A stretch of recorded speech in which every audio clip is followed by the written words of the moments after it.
চলো তোমাদের সাথে শেয়ার করি ওয়াটার 18 ট্রাভেলিং এডিশন।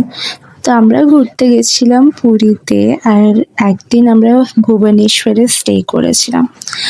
তো ব্রেকফাস্টে খেয়েছিলাম আটার লুচি আর ঘুগনি, যেটা খেতে খুবই ভালো ছিল। তারপরে আমরা বাস করে ভুবনেশ্বর থেকে পুরীতে গেছিলাম। আর আমি তো ভিউ দেখতে দেখতে চিপস খাচ্ছিলাম। এই চিপসটা আমার খুব ভালো লাগে খেতে, এটা 2 এর ভূত চিপস। আর ভিউ দেখতে দেখতে বেশ ভালোই এনজয় করছিলাম। আর তোমরাও ভিউটা দেখো।